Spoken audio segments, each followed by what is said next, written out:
Hey out there in Videoland, welcome. Welcome to another fun-filled episode of I Hate Nazis.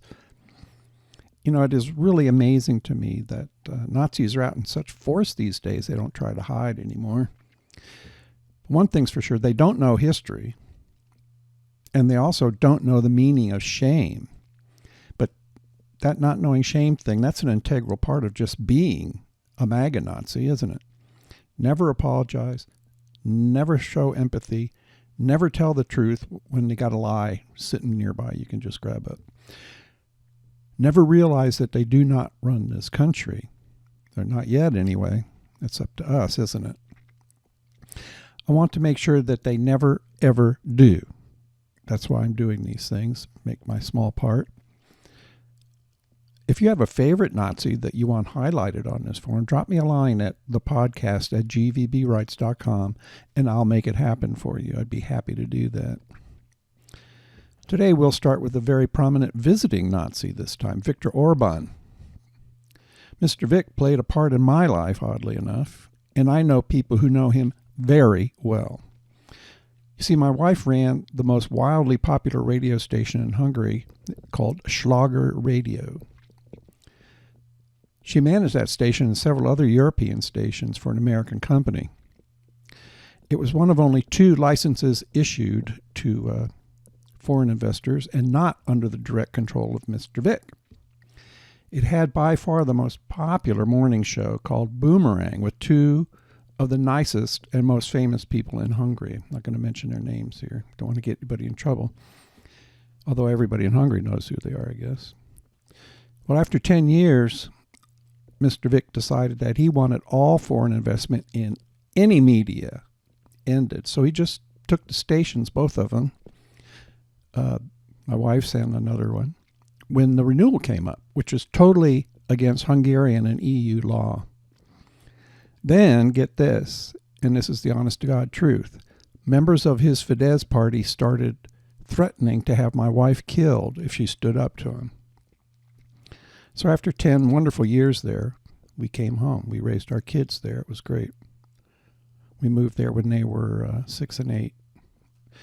And one graduated high school there and went to West Point, believe it or not. So Orban was actually in office for our first few years there. He was a very left-leaning guy who ran on an anti-corruption platform.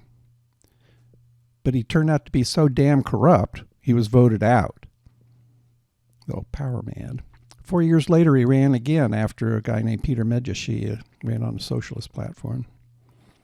When he won, he privatized almost everything in Hungary, the banks, the insurance companies, the utilities, schools, and more, and gave them all to his friends from college, all of them, for a fee, of course. I mean, he never did anything for anybody ever.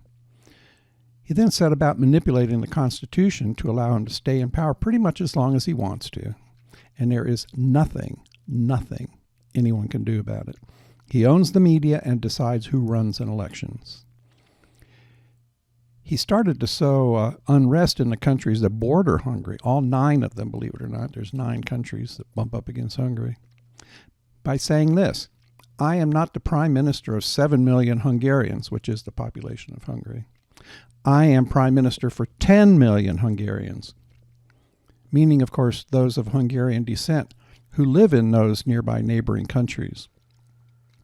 The Austro-Hungarian Empire contained all of them at one time, and when it collapsed, these people suddenly found themselves citizens of those countries that now had their own borders.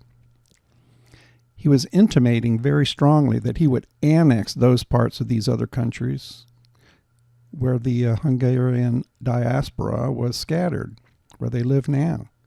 In obvious violation of all international laws. His girlfriend, Putin, does that.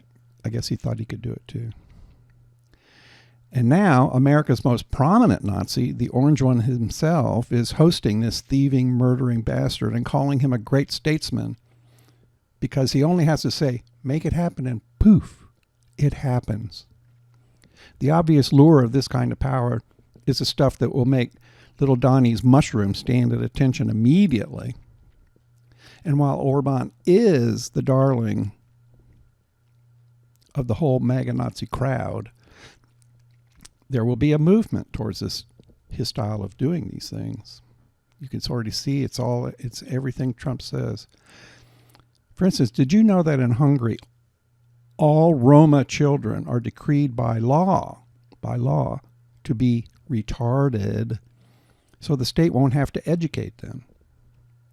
Almost every day, a Roma family is burned out of their home, and nothing is ever done. Nothing at all. The Roma, what we call gypsies in this part of the world, are persecuted there institutionally and every otherwise.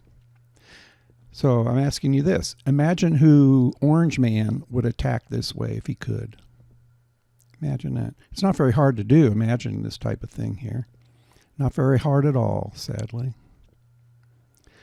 So let's move on to a homegrown Nazi. Another useless dickhead Nazi, actually, is a state representative, Chuck Wichgers, of the great state of Wisconsin, which is where my wife is from.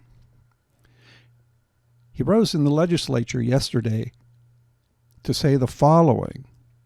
This is a quote right out of the news release. In regards to contraception, which he is seeking to ban nationally, completely and totally.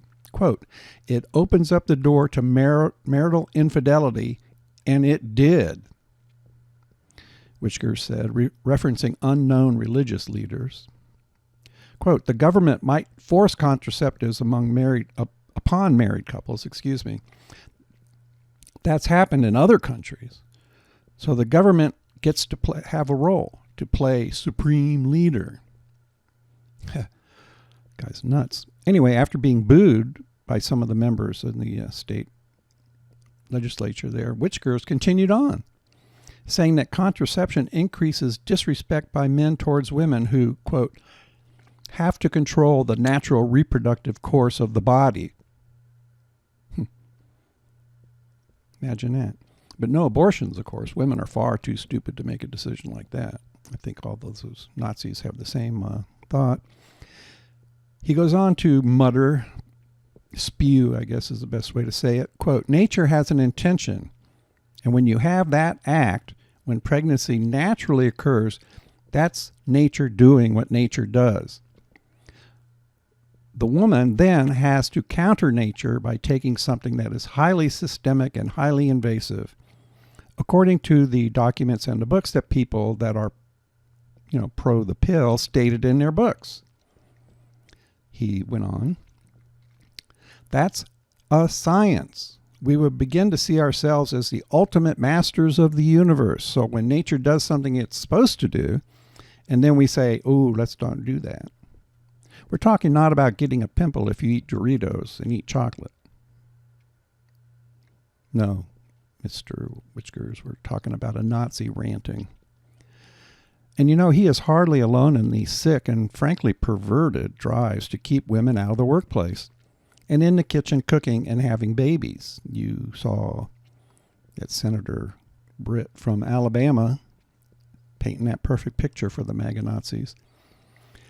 And you remember Moses Mike, our illustrious speaker? That particular Nazi has said many, many times, right into microphones, that it is the duty of American women to have babies and keep a steady stream of workers coming for our society.